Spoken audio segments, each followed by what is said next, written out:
Salam sejahtera bagi kita semua. Selamat sore dan selamat pagi, selamat malam kepada Bapak Wahyu.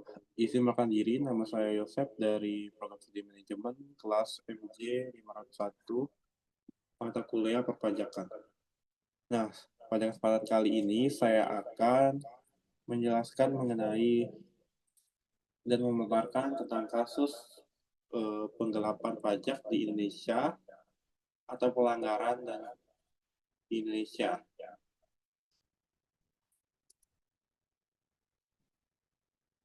Nah, pengertian penggelapan pajak. Penggelapan pajak adalah tindakan wajib pajak atau badan yang secara ilegal eh, menghindari pembayaran pajak untuk mengurangi eh, hutang pajaknya. Nah, penggelapan pajak.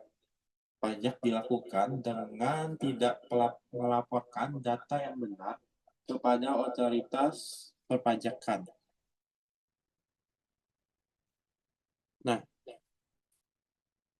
penggelapan pajak dapat dilakukan oleh perusahaan manapun atau individu dan dapat berupa tidak menyetorkan pajak yang telah dipotong atau dipungut atau dengan menyembunyikan penghasilannya atau harta yang dimiliki oleh wajib pajak.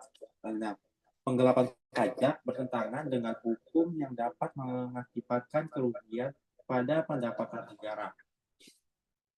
Selanjutnya, eh, UUD pajak yang mengatur penggelapan pajak yang pertama adalah UUD nomor 6 tahun 1983 tentang ketentuan umum dan eh, tata cara perpajakan atau KUP.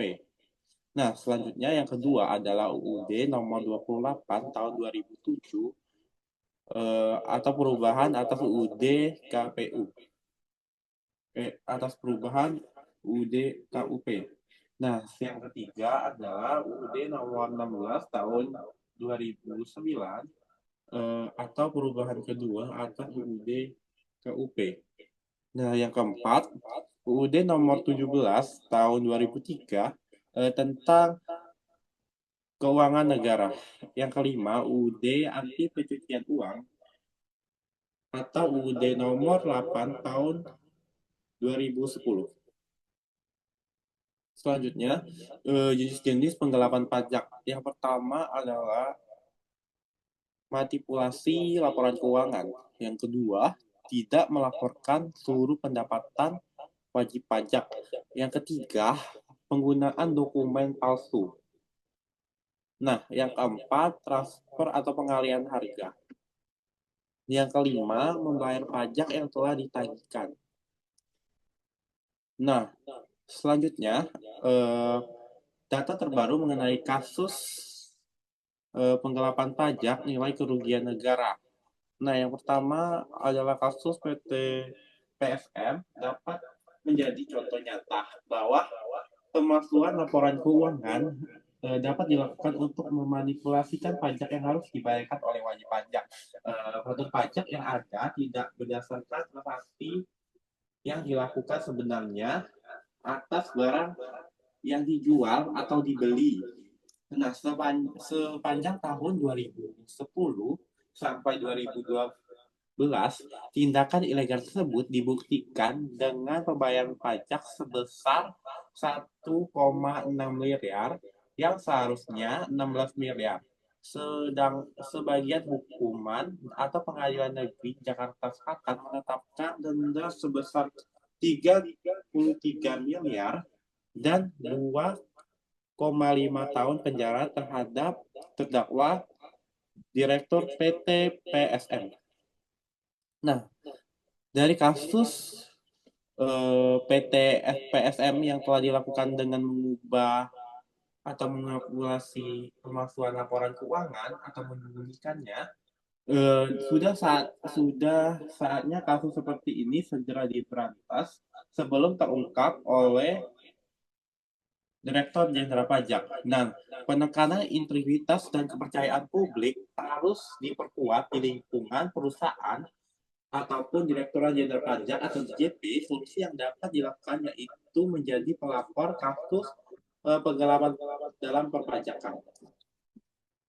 Nah, penyebab penggelapan pajak yang pertama adalah kurangnya kepatuhan atau kesadaran wajib pajak dalam melakukan pembayaran. Nah, yang kedua, kompleksasi sistem perpajakan yang kurang dalam wajib pajak untuk melakukan pembayaran yang lebih efektif. Yang ketiga, beban pajak yang tinggi. Beban pajak yang tinggi mengakibatkan wajib pajak melakukan penggelapan pajak dan memasukkan laporan keuangannya. Yang keempat adalah kurangnya pengawasan. Kurangnya pengawasan eh, dari tim audit untuk melakukan pencegahan dari kegelapan pajak yang dilaporkan. Maka tim audit DJP akan melakukan pemeriksaan setiap tahunnya. Nah, yang kelima adalah budaya korupsi. Budaya korupsi marak terjadi di negara Indonesia.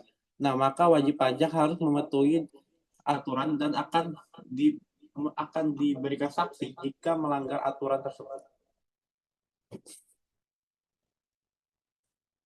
Selanjutnya tentang dampak penggelapan pajak. Nah, dampak penggelapan pajak.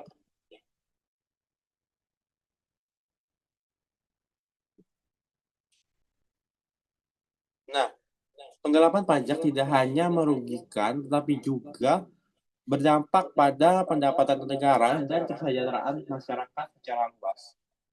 Upaya bersama antara pemerintah dan masyarakat dalam pelaku usaha diperlukan untuk memberantas praktis ini demi mencapai keadilan pajak dan pembangunan yang berkelanjutan untuk kepentingan negara dan masyarakat sekitar.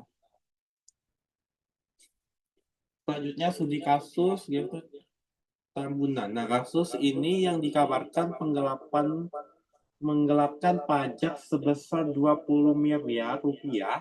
Berbagai ancaman pun diperoleh Direktur Jenderal Pajak atau DJP. Masyarakat menuntut para pakar pajak untuk diberantas dan masyarakat juga menuntut Ditjen Pajak untuk memperbaiki kinerja mereka dan sistem pajak mereka.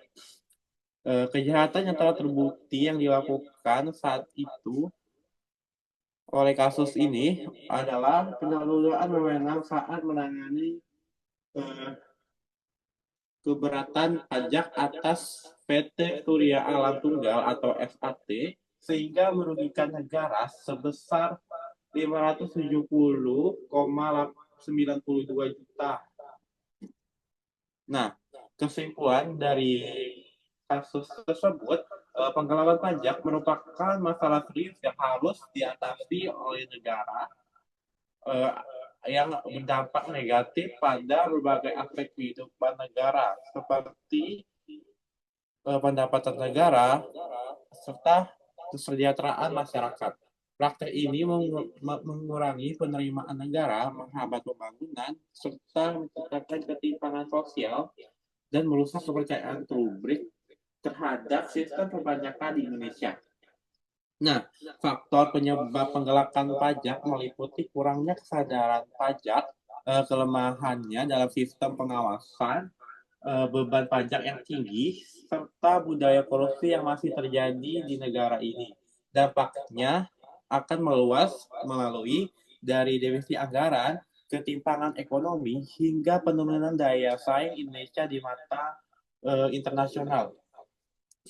Nah, untuk mengatasi penggelapan pajak, eh, ada langkah-langkah yang perlu dilakukan. Yang pertama adalah menyederhanakan pembayaran pajak perpajakan untuk memudahkan wajib pajak dalam melaporkan dan membayarkan pajak, maka dilakukan update sistem seoptimal mungkin untuk memudahkan wajib pajak dalam melakukan pelaporan dan pembayaran pajak tepat waktu. Nah, yang kedua adalah penguatan pengawasan, meningkatkan kapasitas otoritas pajak dengan teknologi modern seperti sekarang ini ada dan teknologi AI yang bisa membantu dan memudahkan wajib pajak untuk melakukan pelaporan dan pembayaran pajak tepat waktu. Nah, yang ketiga adalah penegakan hukum yang tegas dan memberikan sanksi berat kepada pelaku penggelapan utama, penggelapan pajak untuk menimbulkan efek jerah pada wajib pajak yang merugikan negara dan melakukan penggelapan tersebut. Nah, selanjutnya yang keempat adalah meningkatkan edukasi pajak dan meningkatkan kesadaran masyarakat akan pentingnya pajak bagi pembangunan negara. Nah, yang kelima adalah kolaborasi internasional memanfaatkan mekanisme seperti AI dan juga melacak aset wajib pajak di luar negeri maupun di dalam negeri agar pelaporan lebih efektif dan dilaporkan sebenarnya. Demikian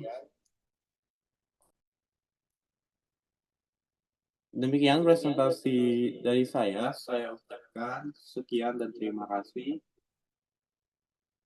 Selamat sore, Pak.